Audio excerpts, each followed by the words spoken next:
All right, here we go. John, clearing up there. Everyone clear up there. Light on out, rehearsing. It's a crazy place. It's a urine, horseshit-filled love fest that we have going out here. David Milch has done a wonderful job making everybody really quite complicated and therefore really interesting. My favorite part of it is working with David Milch. I love to come to work every day.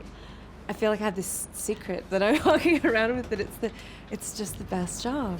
I know that I really have to work hard on it because my challenge is to find all of the layers to it. We're here to serve, and it's great dialogue. I mean, it's very much an actor's dream. And then when that is dovetailed in with what David knows just about human nature, it's a real feast for an actor.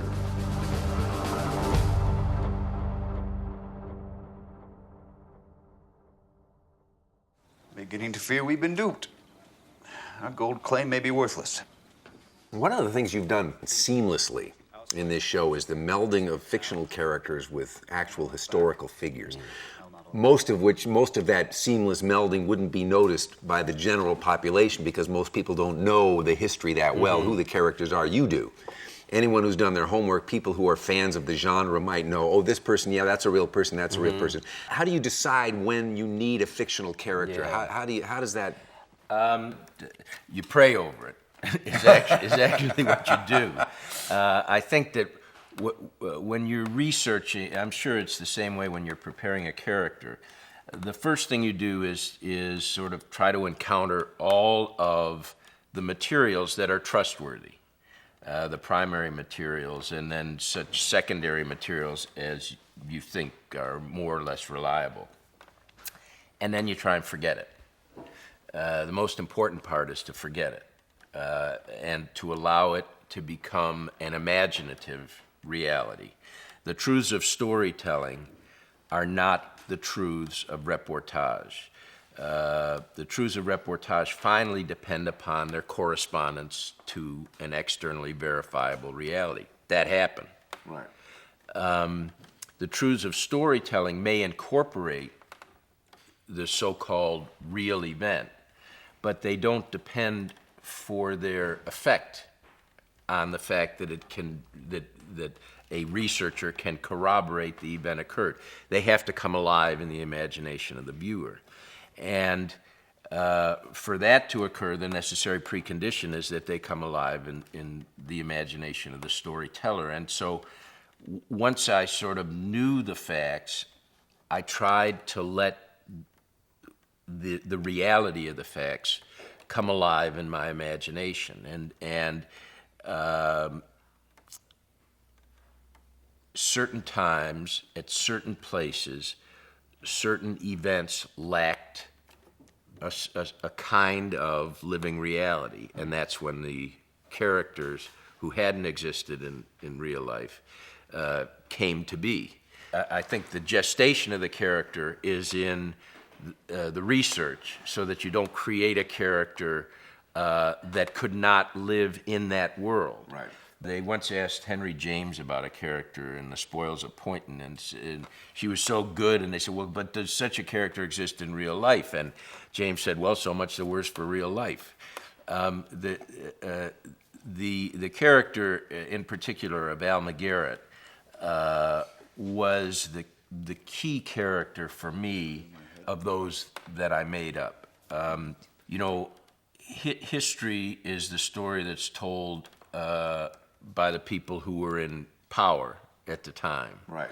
And the truth is whatever gets the most applause. yes, and another version is that history is a lie agreed upon, which Right. is in fact the title of the first episode of the second season. In this case, the women of that time were voiceless. By and large, they were simply the instruments of men's will. 95% of the women in the camp were prostitutes, who were in turn outnumbered by the males 25 to 1. I take a father's liberty. Al McGarrett was a figure who essentially was treated as a pawn, just the way prostitutes were, but she was a pawn of a slightly more exotic and complicated form. The women of that time, who were not prostitutes, the upper class women, were almost without exception kept drugged 24 hours a day. And society always tells itself that when they're imprisoning people outside of prisons, they're doing it for the person's own good. And so there was a diagnosis which was developed among the medical practitioners of that time, hysteria, which is a beautifully evolved word because hysterum in Latin is womb. So hysteria is behavior of the essence of being a woman, and if it's of the essence of being a woman, it's crazy. So she's hysterical, meaning she's being a woman, and so we drug her. Right. The therapy for hysteria was opium. I felt that a character who was the instrument of the will of males, she had been raised by her father to sort of seduced by him, not sexually but emotionally, so that he was a hustler, and a lot of times the way a hustler works is to make the child feel that the child's job is to take care of the old man and further his interests, and she became a perfect vessel of those kinds of intentions. And he was broke, and he set her up to marry a rich guy, which she did, and it's an absolutely loveless marriage. And her father says to her on the night of the marriage, "Well, darling, I can never repay you for what you've done tonight, but I can repay everyone else." And that's a very charming presentation of the fact that he has sacrificed his daughter's life on the altar of his necessities. Right. And so to tell the story of a woman, a dope addict, who is brought to the camp really as the instrument of a loveless marriage, and made to further the illusions of all the males with whom she comes into contact, seemed to me to be essentially true and historical, even though it wasn't verifiable. I've never felt that she was forced in any way, that she seems to move comfortably among her peers, about whom the historical record does speak. Gentlemen. This is Garrett. Good morning, madam. It is terribly crowded today. We were just remarking just yesterday that it couldn't possibly get more crowded. And yet, today, it is. You look at the themes that you're exploring, which are really, in terms of the human race, these are universal themes. And yet, because it's set where it is set and when it is set, it becomes quintessentially an American exploration. My idea is that truths swallow each other up, and that the way to get to the most general or universal portrayal is to be rigorously specific. And if the details are right and the emotional life of the character and the situation are both right, they begin to attract to themselves more general truths and more universal themes. I think that the American story is neither more nor less than the story of all humanity. It's original sin reenacted in a more contemporary setting. Hawthorne wrote a story called Ethan Brand about an artist who goes looking for the unpardonable sin, a sculptor, and discovers it's the violation of the sanctity of another person's heart. And the failure to respect the common humanity of our fellow travelers is, to me, the fundamental sin. And when we take the land, for whatever reason, and enacting whatever natural movements of our spirits as human beings, and more generally as organisms. You know, the definition, it's of the essence of organic life to appropriate and consume other organic life. Right. So that it's deep, deep, deep in our natures. Having said which, what makes it one of the fundamental taboos is you don't eat your own species. Now, certain species go against that, but there is all kinds of cannibalism, and when you're willing to simply take the land that other people are on, who may themselves have taken the land from others, what is required in order for you to enact your fundamental needs as a human being is somehow to separate yourself. Right. There's a highfalutin term called pseudo-speciation, which is that in order to make oneself more comfortable emotionally when one is stealing from another human, you persuade yourself that the other person really isn't human, that the other person is of another species. Right.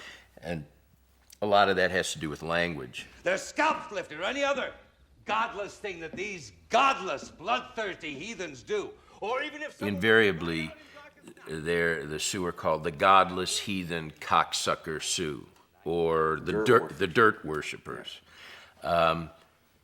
Those are terms which refuse to acknowledge the humanity of the other.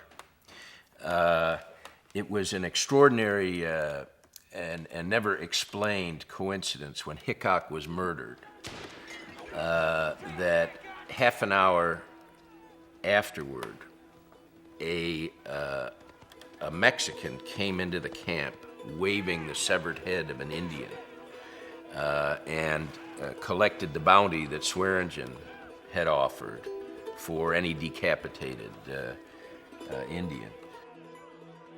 Since the truths of storytelling have to do with something other than verifiable fact, it always seemed to me that those were choreographed distractions.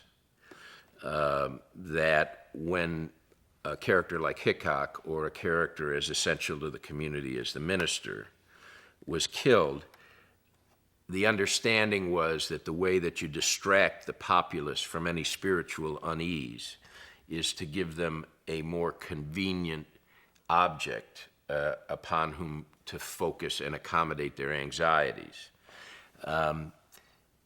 That process takes place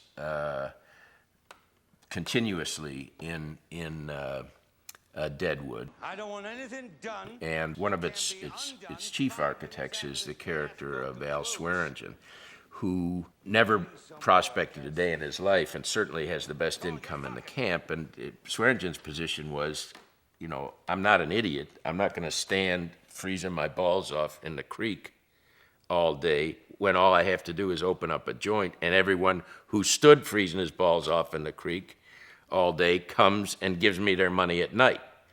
What Swearingen, I think, understood was that the spiritual need in every person, even that person who commits the original sin, must be answered on a nightly basis. And if that spiritual need can't be accommodated in a quiescence of spirit, it's accommodated in anxiety. And the proper receptacles for anxiety are drugs, gambling, women, and alcohol. And he had those bases covered. I would hurry to say that I don't find Swearingen a villain. I find him one more of what we all are, which is a fallen creature. And again, he seems to also be part of the natural order. He is part of the natural order, and if he wasn't there, well, he has to be there. Yes. There would be a vacuum if he wasn't there for that. The first creature who crawled out of the primordial ooze had either a first, middle, or last name of Swearingen, and I think that's a distinction. He was such a complicated guy. You know, the thing that's always thrown up about Swearingen as defining his evil in the historical record is the fact that he used to get his prostitutes from orphanages, that he would buy them up. And there's a soliloquy toward the end of the first season where you realize that Swearingen himself had been given to an orphanage by his mother, who went off to be a prostitute in the original gold strike in America, which was in Georgia. And Swearingen is himself every bit the prostituted product of the orphanage, of the soul. And I find interesting that there's a character, Jewel, who is a cripple. You don't stop dragging that fucking leg. Swearingen would always be at pains to explain, to rationalize her presence, to the effect that, listen, there's always going to be a time when some guy comes in with like 14 cents and all the other whores are going to be occupied. Then he can bang her. The truth is, there's no economic justification for having someone who's handicapped in his saloon. And he got her at that orphanage too. And in some way,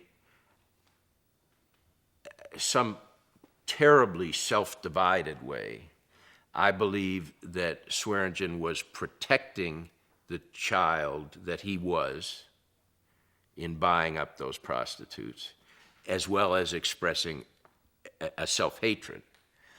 He tells the story to the whore that what his mother did was she took him to the door of this orphanage, knocked on the door, and then ran.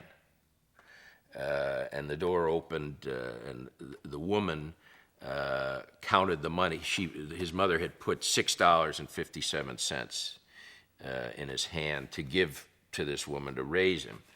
And you know, you get back to the talismanic kind of effect of that. He reenacts the knock on the door with the whore and the counting out of the money. And I believe he was that in buying his whores at orphanages, he was ransoming them. And you see it in certain moments. There's a moment when the plague comes to camp, and one of his whores believes she's been exposed. And he sounds awful tough. He walks in, and she's sitting there crying, and he says, "You better have a fucking paying dwarf under your dress."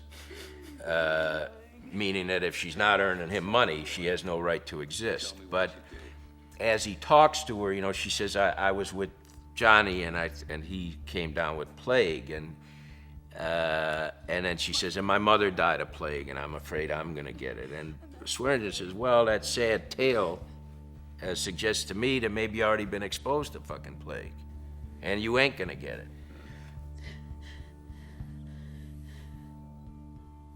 Stick to hand jobs a day or two if you like.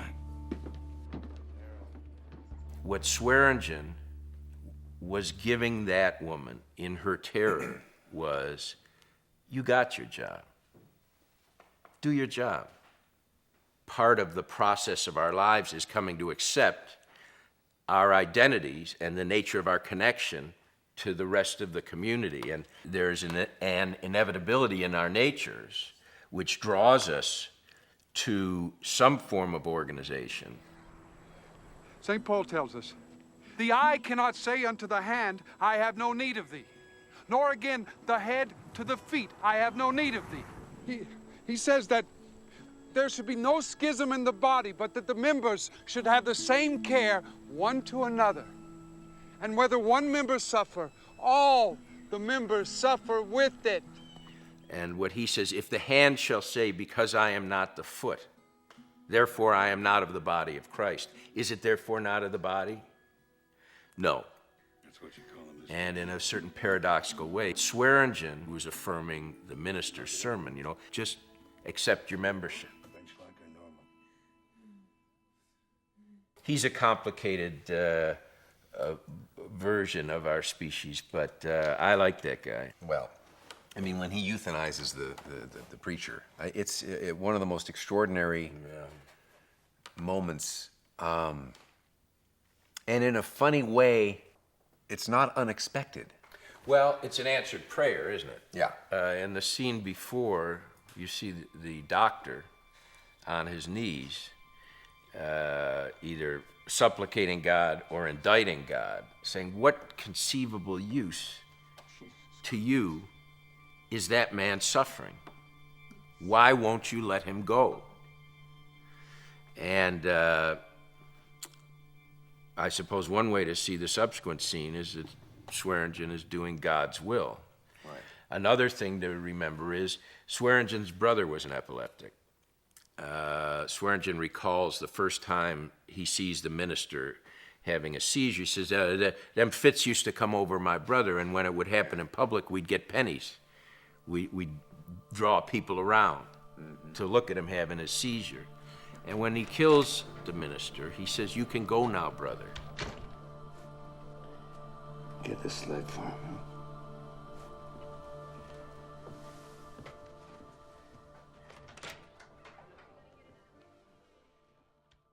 In terms of the tone of this thing, is you have incredible violence that occurs.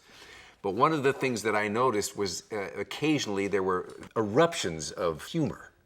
Oh. Things that would happen that as an audience, you find yourself suddenly laughing out loud. White cocksucker! You, switching! These two white cocksuckers? Who the fuck did it? Who, you ignorant fucking chink? Who stole the fucking dope? Cocksucker! So, Freud tried to identify the fundamental dynamic of humor as being the thing survived. You see a guy walking down the street, a safe falls, hits him on the head, he staggers and walks off.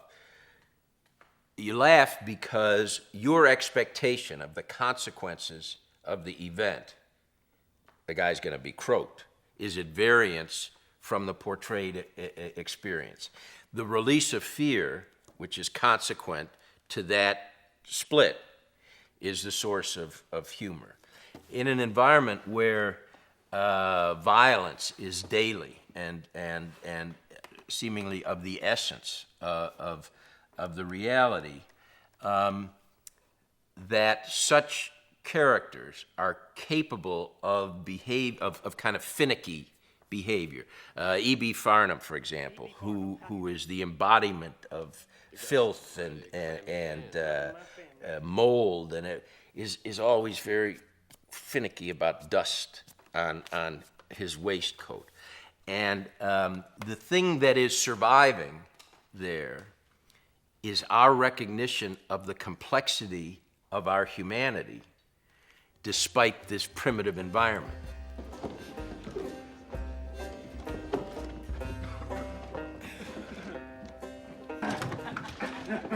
Finish your business. Jury's coming back. Hurry up. What's the verdict? Now you've created, you've captured in a big way the imagination of a large and really rabidly enthusiastic audience with what you're doing here. It looks like you're going to be here for a while. You know, the forces of nature willing. Yes. As they say, if you want to hear God laugh, tell him your plans. Exactly. Yeah. That was the line in episode 12. Yeah. How true. Yeah.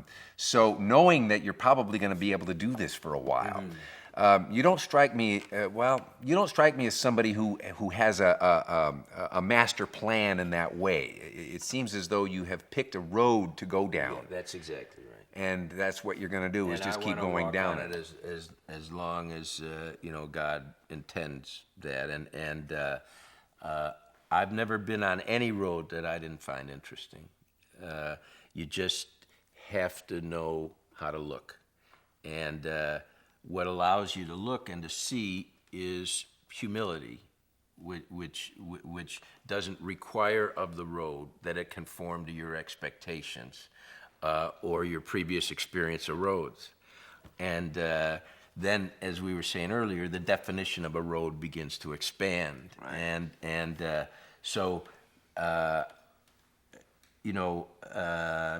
I never think of what I'm going to write at the beginning of the day. I pray and I sit down.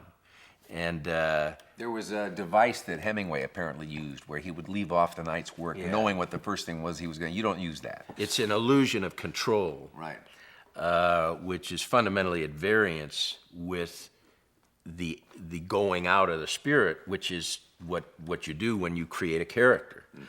And the other thing to remember, I think the chemist Kekule, the guy who figured out the structure of the benzene ring, worked on it for 20 years, and one night he has a dream. He sees a snake swallowing his tail. He wakes up, he says, "That's it. That was the structure." So his student said to him, "Not bad, you go to sleep, you wake up, you got it." He said, "Visions come to prepared spirits." And I feel as if I've spent decades learning my craft, and also coming to have a certain humble appreciation of the fact that it is not by any virtue that I have received the gift. It's an accident, but the crime would be not to be respectful of it. And so, my spirit is prepared. I don't think about it before, but the muse does know where to find me every morning. So to that extent, I guess I'm prepared. As long as that keeps happening, we'll be able to watch. Well, I hope so. And let me just thank you again for what I thought was a performance that struck the keynote for our show and for your friendship. Thanks, David. Back at you.